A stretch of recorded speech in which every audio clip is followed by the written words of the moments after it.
Hand over, and we will stop at about 5:20. Okay, so that gives us a time frame. Over to you. Thank you. Thank you all for enduring all of this afternoon. So we have a chance to have four interesting people. Delphine Bedel is an artist, is also a publisher. She worked in education, and she worked on the kind of interesting overlapping of education and publishing. And Delphine is going to introduce her work really briefly to you, so you have a context of her practice and how that plays with the idea of self-publishing and artist books. And of course we have Anouk Kruithof. Anouk is going to do a talk tomorrow, but she's introducing her latest project for us now. And then Matt, you know, and Colin, you know. So there's two artists, a publisher and a commentator and lecturer. That's it. So I have two questions, and I just thought a third question. So, but let's see if we have time for the third one. So the first question, I guess I'm gonna, it's gonna be for each one of you, and then maybe somebody wants to contribute as well. The first one actually comes from quite far, and it comes from the talk that I've shown you at the Photographers Gallery 4 years ago, and it's a sort of kind of question that has been fluctuating in my brain since then, and I don't have a proper answer to it. So you might do, and you might solve this problem with me. So the question was actually asked to me and the rest of the panel then by Jason Evans. Jason was in the audience, and who knows Jason knows how good it is to be quite polemic about things in a very interesting manner. And in fact, he did ask a question that really provoked me, and that question was this. He asked, you know, in that panel discussion there was a lot of discussions about fundraising, how do you make financial sense, and collecting, and all those kind of things, which I particularly don't want to talk about. But then he asked, what about content? Is self-publishing bringing in something new in terms of content and forms of books? And that question 4 years ago found me quite unprepared and off-guarded. And I didn't really have an answer to it. I'm not quite sure I do have an answer now, but I wonder if you do have an answer. I can try. I think like music, publishing is pretty much in our DNA. We basically understand for 100 years how a book is made. So it's like a music partition on which we can play. And we can add content, or we can add to the narrative, but we can be also extremely abstract about what a book should be.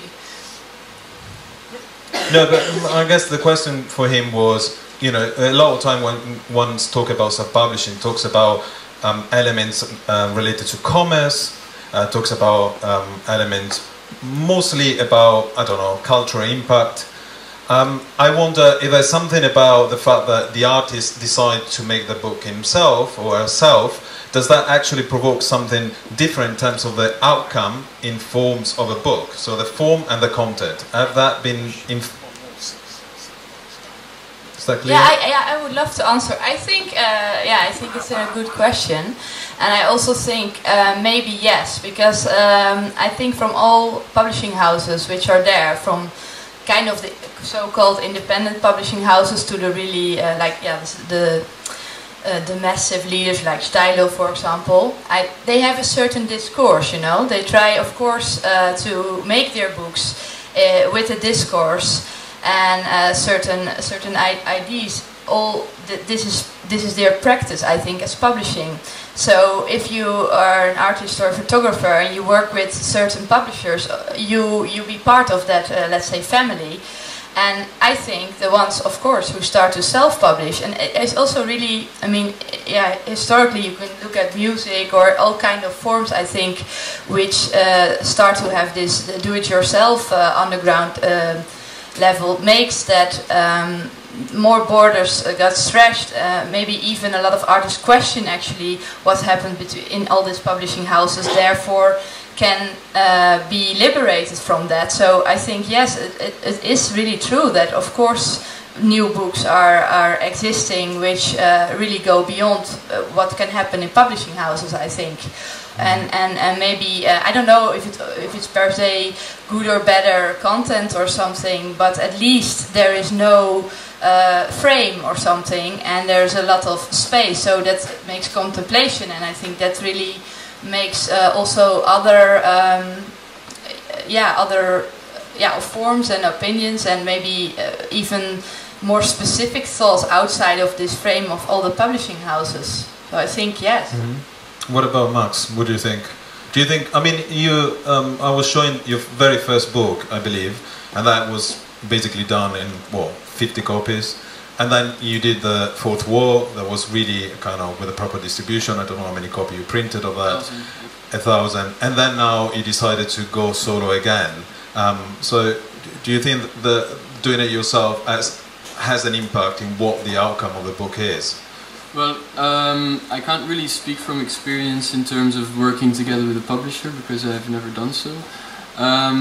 But I think what it basically comes down to, if I can speak about my own vision then for books, is that if you really know what you want, and you know what kind of freedom you need to have a final product that you're happy with, then I think self-publishing is the way to go. But I think there's also a lot of people that just don't want the responsibility of that freedom. I think some people would just like to make a photo series, for example, and have someone publish it and make a beautiful book out of it. So I think it depends on how far you want to go with it, and I think that's just that decision lies with the photographer or the artist himself. And if he has a work and he wants to make a book and he wants to go all the way to the color of the thread in the binding, then that's a great thing. But then you really have to go for it and know that you're going to have to decide every single element of it. And I don't necessarily think that that's always necessary. I think it's very important when making books. No, I wasn't asking if it's good or bad. I was just wondering if actually let's talk about the last 4 or 5 years. Yeah. I've seen books, because there's a publisher, that they are possibly more interesting because of it. Do you see what I mean? Yeah, okay, that I agree. No, but I'm just saying that. Yeah, how do you say more interesting? Of course, because you get maybe more of a personal view as the book as an object or something, because you have less of these templates that you keep seeing again. Of course, now it's kind of becoming an overload where you again see the same kind of formats and designs coming back. But that again goes back to what I said in the beginning. If you really work in a personal way, then your book shouldn't look like any other book, actually. Because you're going all the way to the end with every single decision that references back to your initial concept. Colin, do you have a view from the outside?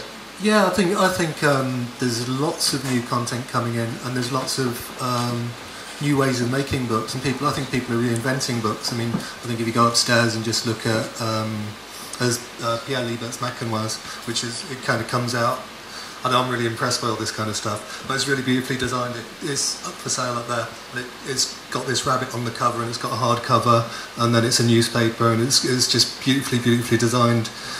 And it's just, I think it's just changing the book form in some ways. It's tweaking it and making new forms out of the book. And we saw some Leporellos.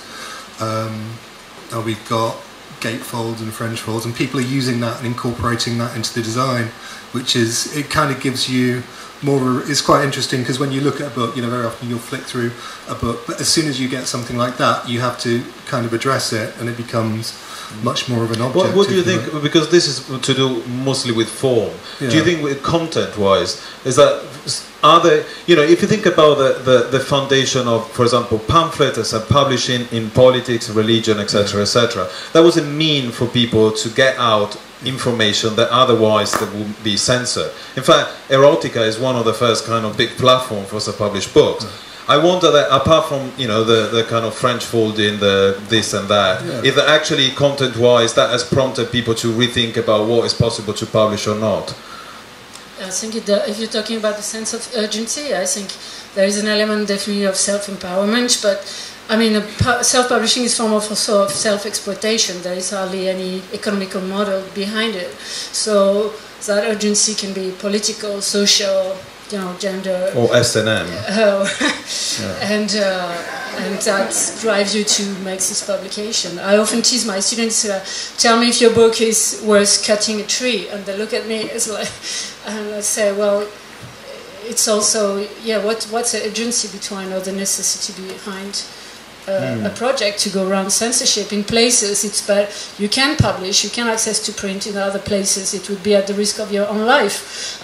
In other places, if you take the whole African continent, there is hardly any publisher distribution network. So it depends what's the economical, social context, socio-economic of the context in which you're working as well.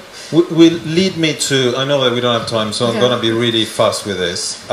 So that lead me to my second question, and that is related to, actually, another artist, and that's Stephen Gill. I don't know if he's here.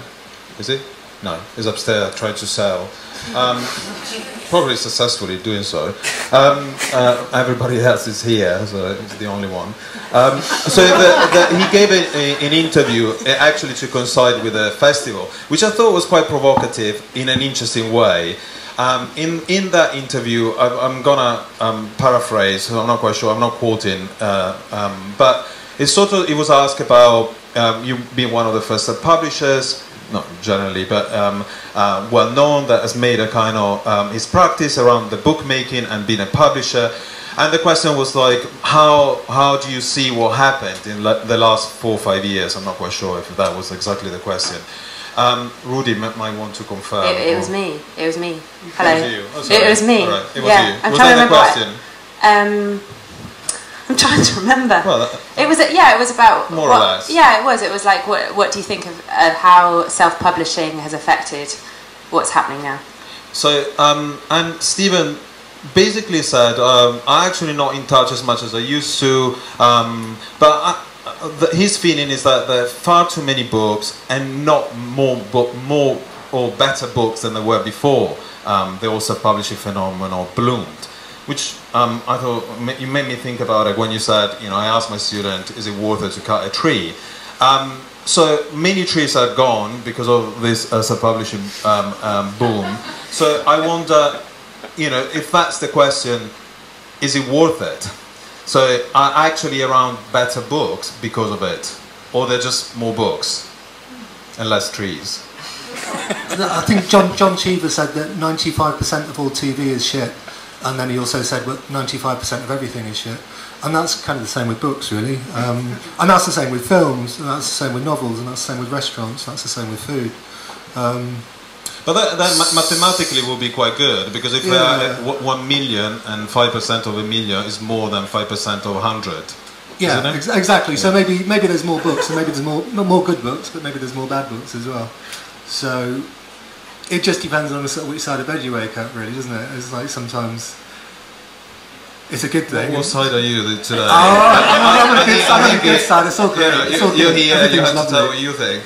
No, I think it's a good thing, because until it gets to the point where I think the other idea that he was also talking about, people who are making books, and I think Paul Seawright talked about this earlier, people who are making books for the sake of it. I've got a project, and that's what you do with a project, so I'm going to make a book, rather than thinking about the form of the book. So I think there's a certain, I don't know, there's still 95% of books maybe shouldn't be made.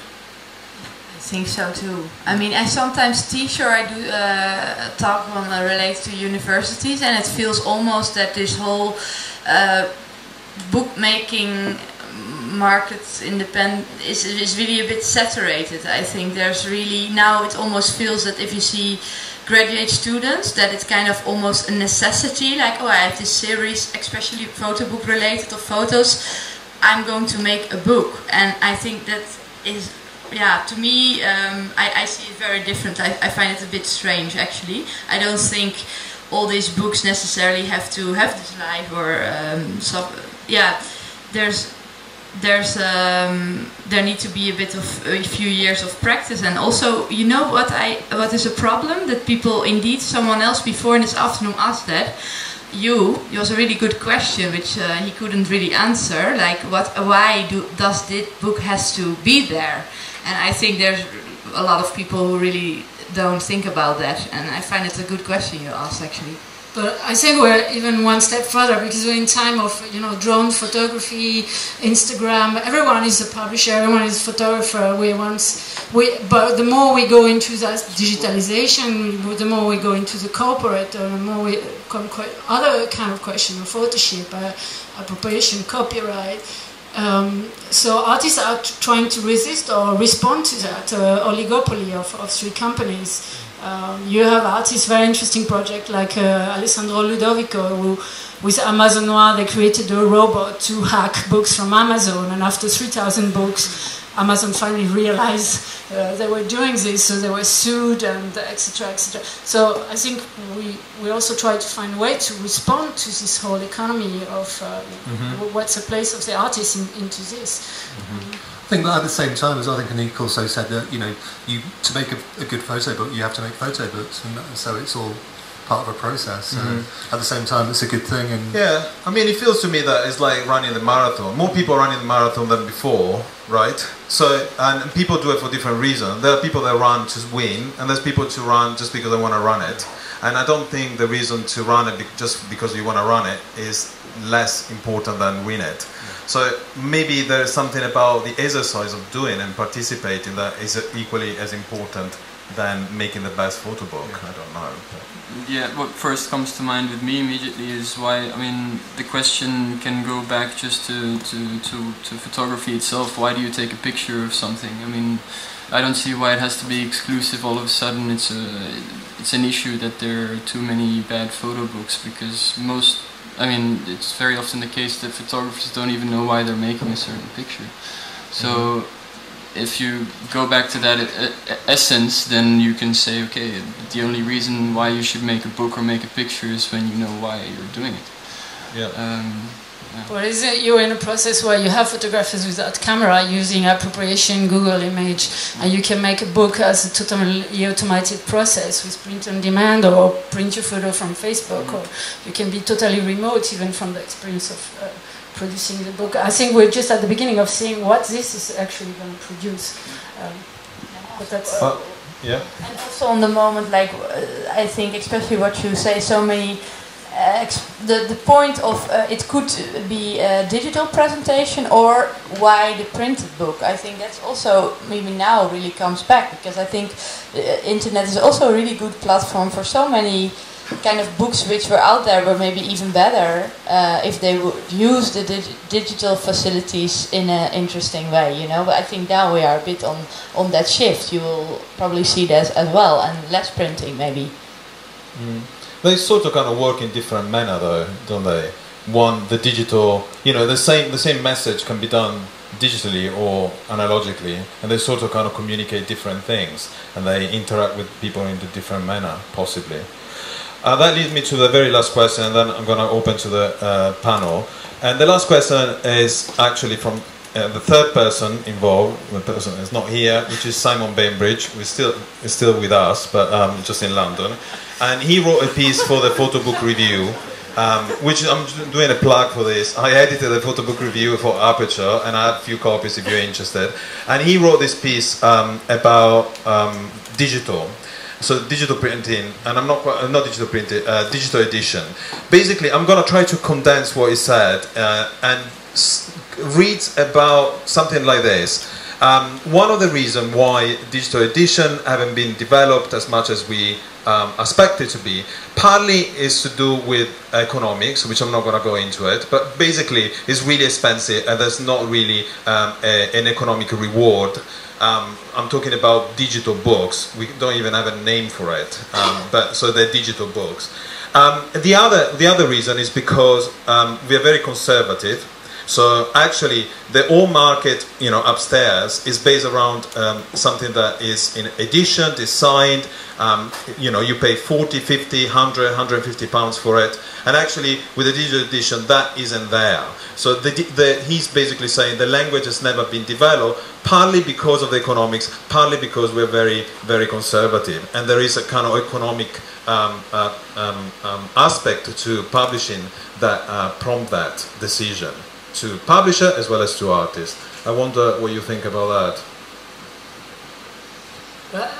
First of all, I think almost 100% of the books that are upstairs are already digital files. So it's an Adobe PDF file in most cases. So it's already lines of code. So you could as well release it as a PDF online instead of printing it. But what happens when a book becomes software? It's a license. It's a completely different culture and economy and design. Design is gone, you know. In CSS or HTML5, you don't have design as such. So I don't think.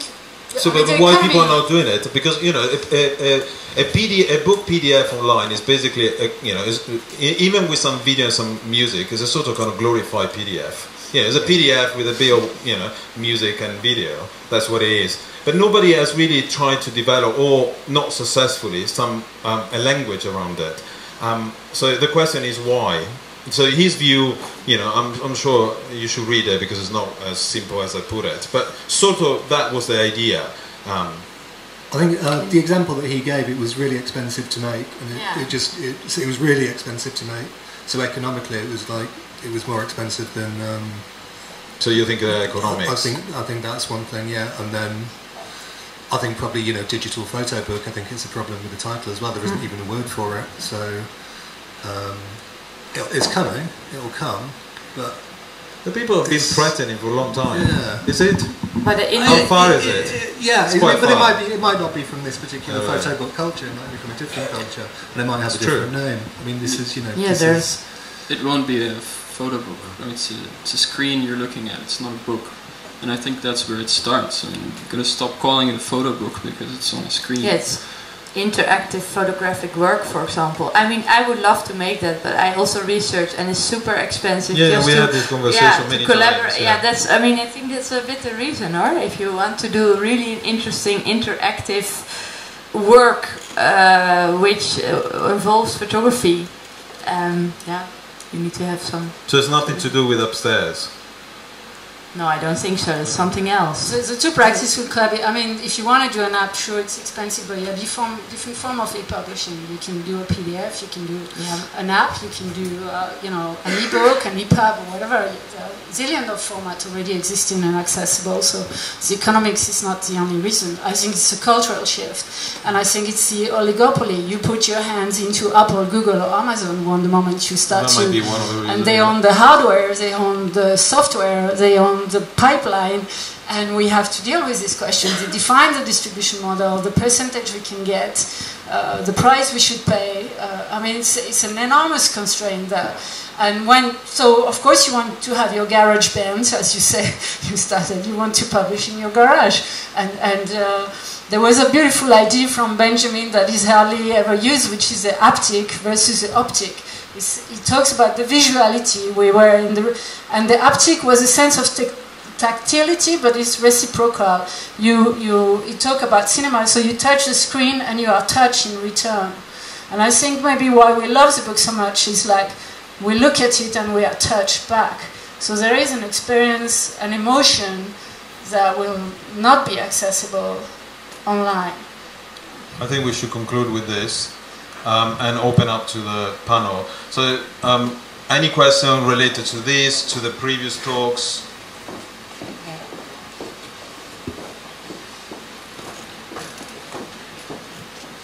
Thank you. It's more of an observation rather than a question. It's more of an observation rather than the question, and it relates to the idea of content in self-published books, or the lack of content. And for me, I think it's a bit like the way that language evolves. I think one of the great contributions that the self-published book has made, and its healthy disregard for the conventions of publishing, is all the kinds of provocations that it makes about how the images are used, the kind of healthy disregard that's often on display about how the images are placed, have helped really to extend the vocabulary of photography generally. And I think that's a really, really interesting contribution that's been made through self-publishing books. So it has actually extended the visual language of photography. Thank you.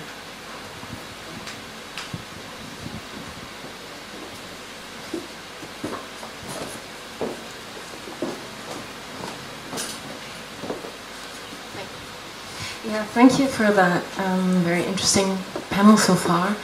I was just thinking one of the difference maybe between you know, publishing as like a book object versus an interactive digital work is also that it seems that all this photobook producing is very much about producing fetish as well, because it's all about having small editions and being pretty exclusive and having this object of collection and of desire and collection and making it into this kind of commodity, you know, similar. Other people collect other stuff like little toy trains or whatever, and they become more and more valuable.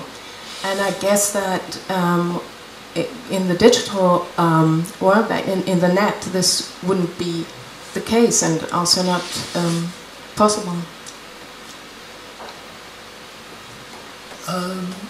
Yeah, I mean, it's kind of different. I think sometimes there's, I think this is getting onto economy. I think this was in Der Spiegel, where someone said there are maybe 10,000 photo book buyers in the whole world. So this is kind of like, you know, if you wanted to wipe out the photo book market, probably, you know, bomb this place and that's it, it's done if anyone's got an evil master plan. So I just don't think it's that big, and I think, you know, talking to Andy and John, having an edition of 1,000, I mean, that's how the economies kind of work, because you have to print, you know, otherwise you've got 2,000 books, and it's not going to cost you that much more, but you're going to have 1,000 books kind of sitting there. And I think we're all kind of supposed to not like the fetish side of it. I quite like it. I mean, I don't, but I do, you know. I'm very it's kind of like, you know, I kind of don't like it because it is, but at the same time, I get, you know, quite excited by the fact that this book is always worth. Look, someone says on eBay it's worth £1,000. It's not. No one's going to pay me. If anyone wants to pay me, you know, this much money. So I think it's a bit smoke and mirrors. I think it's, but I think, you know, probably most people in this room have bought a book because it's an edition, or they've got a bit excited by something like that. I don't know. I mean, it works in other fields, like in fashion. I don't quite understand why in Photobook we need to, you know, whip ourselves for it. Yeah, if we don't I think like we can whip ourselves a little bit, but not too much. S&M seems to be the theme. But, I think, you know, what's wrong with it? We wanted to collect a scarf and book. It seems to be more decent to collect a book than a scarf. But I think it does get a bit sad if you've got someone who says, I'm not going to buy that. This is a great book. I'm not going to buy that because it's an open edition or something like that. And that, I think on that level that's definitely a bit strange. But I don't think many people do that. I think they do. I think it goes one way, that people do buy books because they know it's going to sell out, and they maybe think they can speculate a bit. But I think that whole speculation side is kind of it's over-egged, and it's not quite as easy as it sounds, and the market isn't nearly as big as it sounds.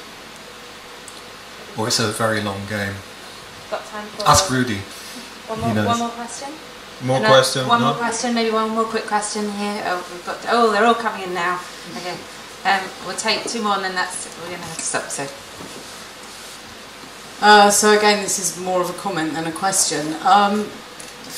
Firstly, books create an archive that the digital thing we rely on incredibly, and I've been doing digital for a long time, and I've lost quite a lot of pictures, disintegrated or won't open on next programs because I haven't touched them for a while.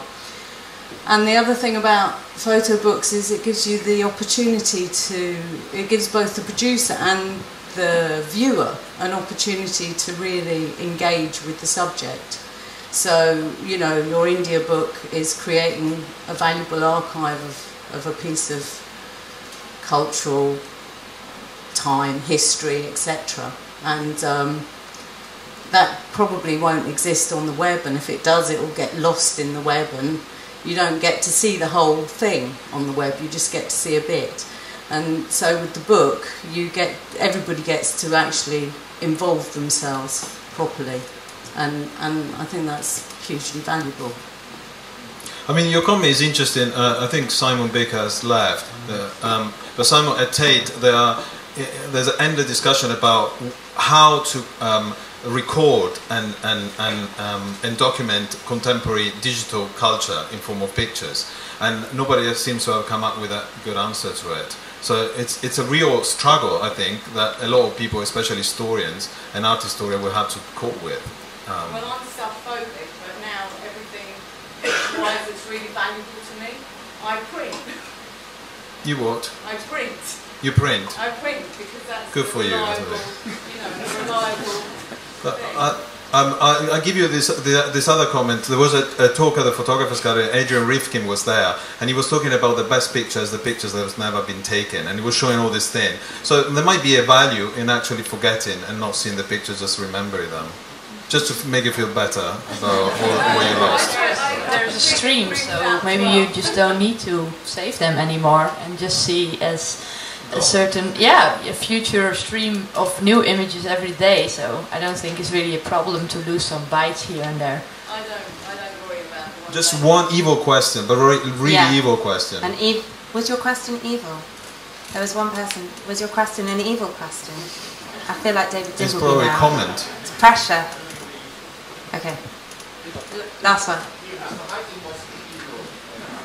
It's a bit more of a ramble, maybe. But it seemed to me that that what you were asking initially was about whether or not there was sort of too many things being produced, and it occurred to me that actually this is sort of stems from people wanting to do something for credibility. So we produce these books because we want to be published, and with the advent of the Macintosh, we were able to produce these things, and so now we're producing more and more of them. And your question about upstairs and electronic version, I think, is that these guys, if you go back 30 years, were actually controlling the means of publishing, and therefore the credibility was higher, and so we're disseminating more and more. And I think you're probably right if that's what you were saying, is that too many things are being produced, but inevitably, in amongst all that, you get something which is good. It wasn't me, it was Stephen Gill. Okay. Yeah. With this clarification, I want to thank everybody. I want to thank the panel and all of you. Thanks.